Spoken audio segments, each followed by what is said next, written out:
didn't want to go scholarly on them. I didn't want to do that. I wanted to work with my creativity and act and perform. I didn't want to get serious. I didn't want to go through all of that.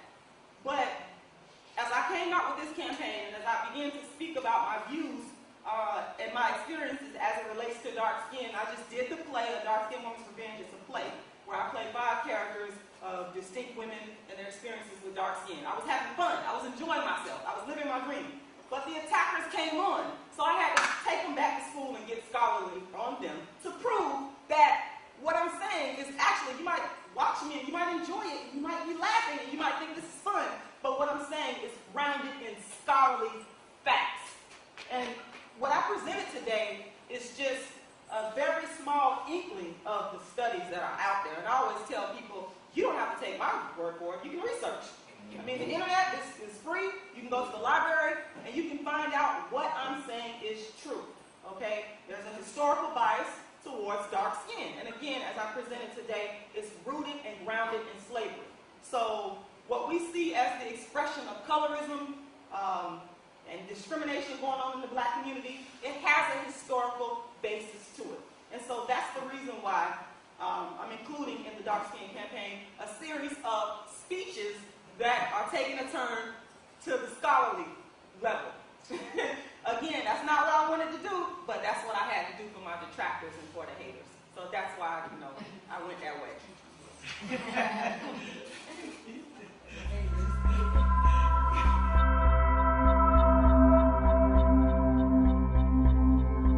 So first of all, I want to thank you all for having me here today.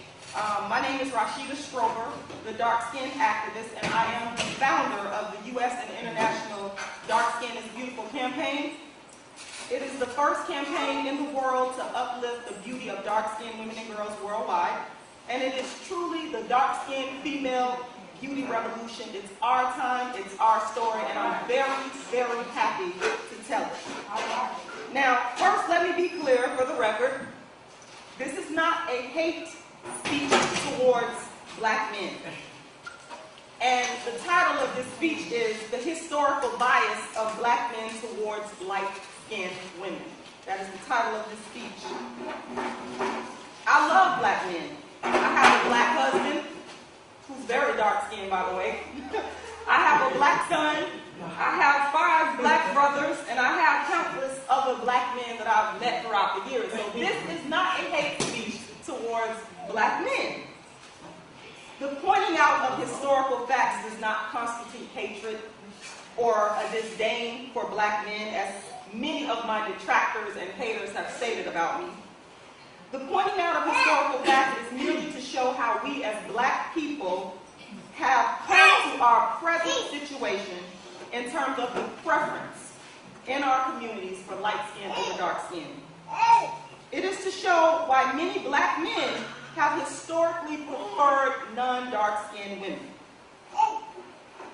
Keep in mind that we need to heal, and as we heal, it is only through the examination of history unbiased and unflinching that we begin to understand our current condition and to understand constructive ways in which to create change. My hope is that you would listen objectively to the facts presented so that we can come to an honest conversation and get down to real solutions. The historical record shows that as a result of slavery, colorism, meaning the discrimination of a human being based on the color of their skin tone, became a destructive and enduring part of the black psyche. It reared its ugly and dirty head in every aspect of the life chances of black people worldwide since the dawn of chattel slavery. At some level, every black person has heard references made to another black person's skin tone. Red bone, punchy black, tar baby, high yellow, darky, just to name a few. While colorism has severely impacted many black people worldwide, I argue that no other group within black America has been as impacted as much as dark-skinned women and girls.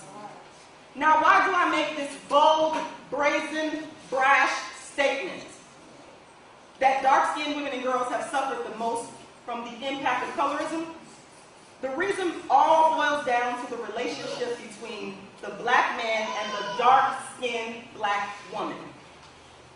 Dark-skinned females have borne the brunt of the negative effects of colorism due to its impact on what scholars Keith and Herring term mate selection, which after slavery and presently is largely based upon the lightness of a woman's skin tone. Now, after slavery and during Reconstruction, many black men were able to progress economically, educationally, and socially.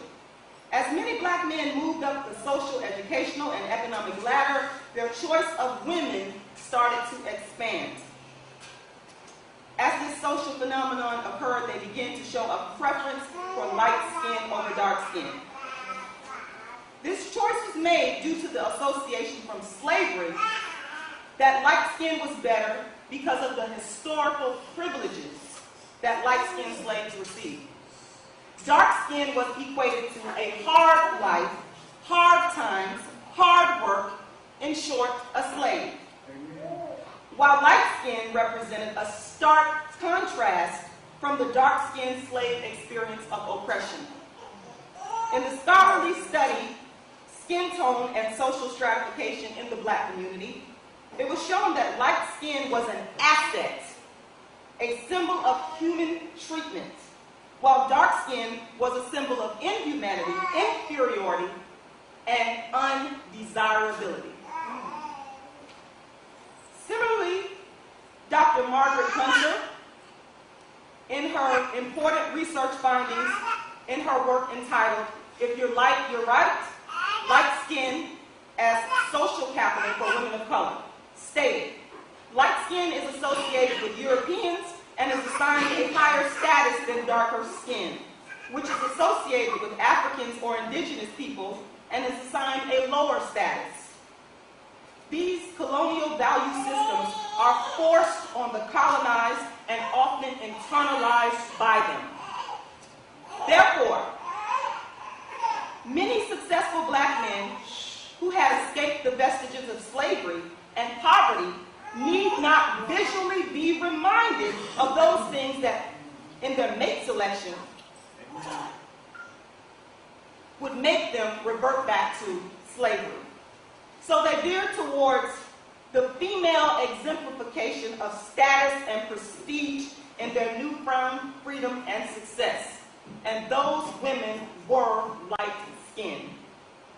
In addition, we must understand that traditionally, males primarily choose their mate based on looks, while females choose their mates primarily based on the ability of the man to take care of them. Because dark-skinned black women have had what I term in my book, A Dark-Skinned Woman's Revenge, their beauty bargaining power. And I want to repeat that. Their beauty bargaining power diminished due to slavery. The dark-skinned woman's power in mate selection is not equal to that of non-dark-skinned women. This is the direct result of the unfair and racist advantage called light-skin privilege, historically assigned to light skin. Right now, I want to briefly talk to you about the impact of slavery on light-skin privilege and dark-skin oppression. And I want to briefly talk about the mulatto slave privileges.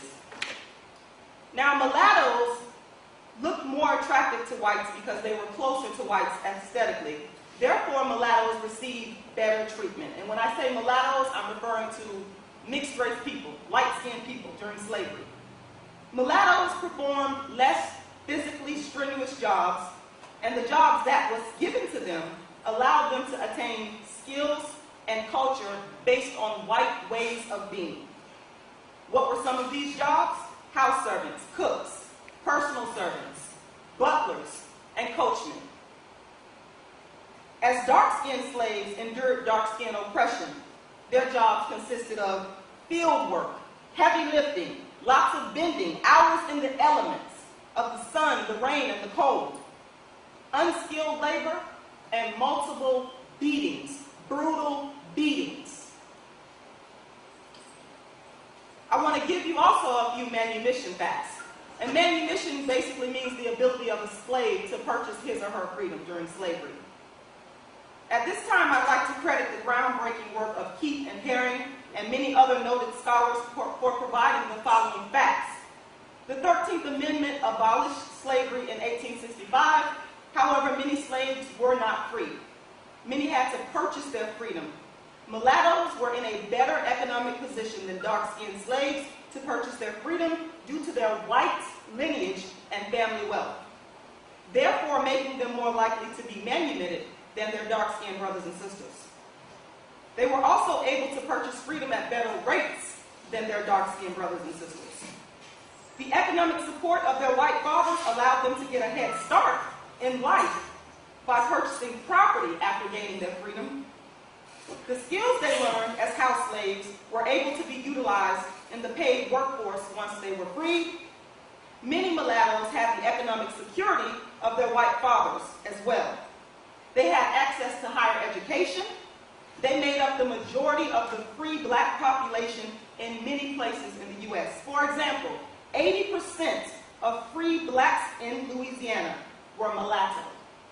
By 1850, roughly 8% of the slave population in the U.S. was mulatto. 8%, meaning it was the darker-skinned people that was still in slavery at that time. So as a result of their social and economic advantages stemming from light-skin privilege that originated from their white ancestry and slavery, they were able to rise to the top of the black elite, where white ancestry was a status symbol. Many became a part of what W.E.B. Du Bois coined the talented 10. For years, approximately up to the 1920s, mulattoes held on tight to their privileged position in the black community in the following ways. They intermarried with other light-skinned people and avoided marriages with dark-skinned blacks. They kept their wealth in their communities. They passed down privileges and advantages to their children. They kept their ties to the white community. In the 20th century, changes began to occur. So the question of how did black men start the intermarriage into the light-skinned mulatto elite? Here are some telling answers. Mass educational opportunities afforded to dark-skinned blacks. An increase in the professional and economic standing of dark-skinned blacks began to occur as a result of the mass educational opportunities. Successful black men were able to marry into light-skinned families, which they did in increasing numbers more so than did black women. Scholarly studies, such as those completed by Herring and Keith, as well as the author of Black Beauty and Black Power, confirmed that these patterns continued into the civil rights movement and the Black Power era. In their book, Black Metropolis, authors Drake and Caton found that skin tone had more negative consequences for black women than black men. Because, and I quote, successful Negroes put a premium on marrying black women with light skin. In addition to other studies by scholars such as Kendrick Brown, H.E. Ransford, S. Bond, T.F. Cash, and Margaret Hunter, and numerous others, they all concurred that dark-skinned women were at a disadvantage in terms of spousal selection based upon the social stratification of skin tone. Hamilton, Darity, and Goldsmith, in their 2009 study entitled Shedding Light on Marriage, the Influence of Skin Shade on Marriage for Black Females, found that successful black males have placed a premium on light-skinned black women. Dr. Hunter, in her research entitled If You're Light, You're Right, Light Skin and Social Capital for Women of Color, used the concept of social capital to show how, in a racist society, the concept of beauty is based on light skin, which equates to capital, and can be used by a woman to bolster what Hunter terms her spousal status. Scholar Kendrick Brown concluded that skin tone has been largely conceived as a status in the black community, which stratifies individuals in the African American community and regulates the distribution of scarce resources.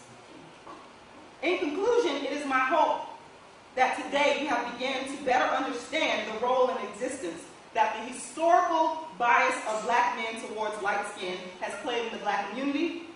Our great work is to undo the years of what slavery, colonialism, and imperialism has done in our black community. This work has only just begun. The need for a campaign to promote the beauty of dark-skinned women and girls who have historically suffered tragic blows to their beauty bargaining power is well overdue. The aim of the Dark Skin is Beautiful campaign is to equalize the beauty of dark-skinned women and girls, to eradicate and undo color bias in the black community and worldwide. We are very ambitious in our goals because we know beyond the shadow of a doubt that it can and will be done. That is why a campaign is underway to raise $1 million to promote the beauty of dark-skinned women and girls through the mediums of the written word, the performing arts, and specific campaign initiatives worldwide. Now you may be asking yourselves, what can I do to contribute to this campaign? Number one, donate. There's a website that's set up where you can go online and just type in the Dark Skin is Beautiful campaign. And you might want to put in Rashida Strober because there's also an Indian Dark Skin is Beauty campaign. And you can go to the website and you can donate any amount, will definitely be appreciated. You can also sponsor an event or a speech. You can tell your friends and family about the Dark Skin is Beautiful campaign. And this one is very important. I challenge you to examine your own color biases. You can also pre-order the book, A Dark-Skinned Woman's Revenge, which is slated to be released by the end of this year. You can contact me, the dark-skinned activist, Rashida Strober, directly on Facebook or by emailing icecreamladydream@yahoo.com. You can take a stand against what I have coined dark-skinned mental abuse, wherever and whenever you see it. You can also purchase DVDs. I have DVDs available. One is entitled, How Dark-Skinned Women Can Conquer the World. And lastly, as I always say, tell a dark-skinned woman or girl in a respectful way that she is beautiful. And when you say it, don't just say it. Mean it from the bottom of your heart, soul, spirit, and mind. I want to thank you all very much for taking the time to listen. And right now, I'm going to open up the floor for questions and discussions. Thank you.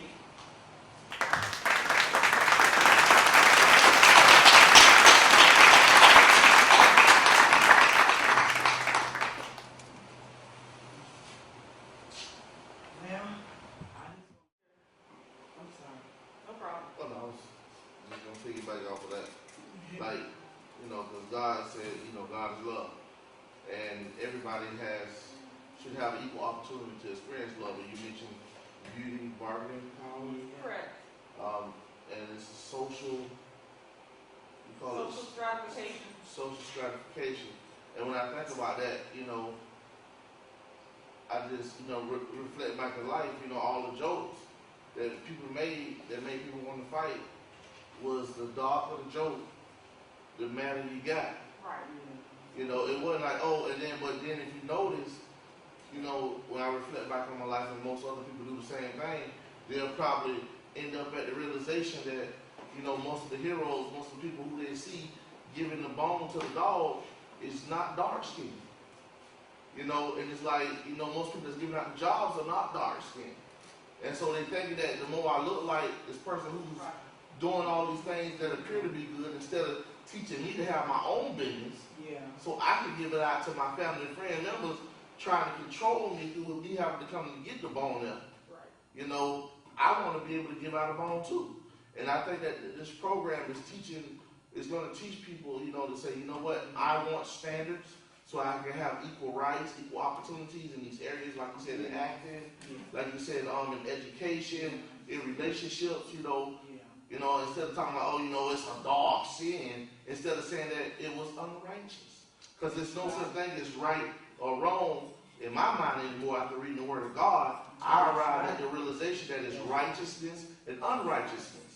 You know, and righteousness is walking in Christ's way, and unrighteousness is not. It's not like walking in righteousness is white, and then unrighteousness is bad, you know, but all that God created, all man, humankind, why can't we all just have equal human rights? We apologize to the people who claim to be Jews over in Germany. You know, they took on the name of Jews. You know, and we apologize for what Hitler done to them as America. But America has not said to the people who they did the same thing that Hitler did to the people that they call the Jews and that believe in God. And we believe in God. We're Jews through Jesus. If they want to look at it from that dynamic. And America has never apologized to the persecution of the Jews through Jesus. They never said, we're sorry that we made you hate yourself through beating you, through cutting off your leg. They got a movie called Ruth, cut off a man because he wanted to be free. Yeah. You know what I mean? He had hope and joy in his skin tone. And they said, if you believe in the darkness of your skin, we're going to make you not hate it. You're going to hate yourself. The Willie Lynch letter talk about how they strategically put together systems so that, you know, they would put the light-skinned people in the house and the dark-skinned people in the field, and they would punish the light-skinned people by making them associate with the dark-skinned people. Like, oh, this is bad. You don't want this here. I'm going to put you out there with the darkies. Why I can't be with your brothers? You know, and so this needs to be addressed. You know what I mean? Because if we start, you know, with addressing our sisters, then it can grow to the brothers, but the sisters. Because, you know, the light-skinned girls, you know, boom, everybody want light-skinned girl. I have a friend of mine said to me that he married he's darker than you. And he said he married a light-skinned girl because he don't want his children to be persecuted. Right. And it's real what she's saying. You know what I mean? I have a lot of friends out there because they're educated brothers. You know, and the education teach them the lighter your skin to your children, the better treatment they're going to get in society. The darker the skin they get, the rougher the challenges. You know, so, I mean, through Jesus, we're going to love everybody. But everybody don't receive Jesus. So that's why it's laws of the land that we have to make sure that the laws of the land are righteous. And we got to come together, like Bishop was just saying, he said, we got to get the judge involved. And how do we get the Most High judge involved? We let God work through us. We got to be them vessels of clay that have treasures in them. The treasures is to stand up for the righteousness like Rashida doing. So I just want to commend you on what you're doing. Thank you. And I wanted to say, I hope that other people support this. Don't be scared, because if God is love, support people, you know, implement in love and do it yourself too. So if anything I can do to help, let me know. You know, I just want to say thank you. I appreciate it. Definitely make a quick comment. I like your reminder since school is starting back this coming week, and you put out a reminder of, you know, how we should treat the kids in school, especially teachers.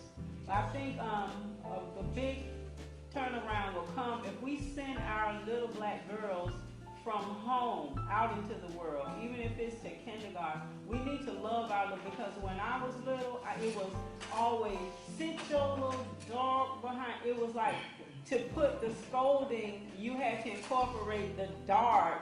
That really made the scolding stick, because dark, not only are you bad, you're bad because you're dark, or you're dark that's making you bad, and this didn't wash off. And so when you send a child out into the world, and then that's what's happening at every other house, you know, every little dark child is sensual, somebody's always scowling at you, and then you go and you have at school, classmates, everybody's scowling at you, girls, black so-and-so. Where does it end? But if we empower our little girls, you let your daughters know you are beautiful. I don't care if you're so black, you turn off the light, you disappear. You are still beautiful. We have to empower our own kids, because when we don't, we set them up. You think that inferiority is where you live. As you progress through life, unless something happens to change that mindset, a little dark-skinned girl is going to grow up and think that she just has to take whatever she's handed. She doesn't aspire to anything better than just, oh, well, I'm dark, so come what may. And that's pitiful.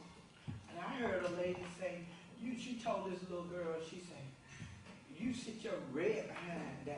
So they do Right, say, whatever. the little girl Parents is or those African who American. And so, just like you say, we got to empower our children. from home. You have babysitters. Whoever that child is impacted by, that is going to set the tone for how they go out in the world.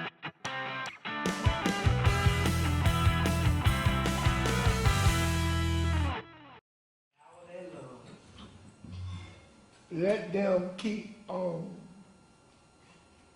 digging around Africa. Let them keep on. Let them keep digging around Africa. They got to find what they don't want to find. Mm. I'll tell you about it while I was saying that one day. Okay. Let them keep on. Right. Two things they need to keep on doing. Trying to go to the moon and keep digging around Africa. Right. They don't want us to have nothing. But God said that is not so. So, but I will enlighten you on that.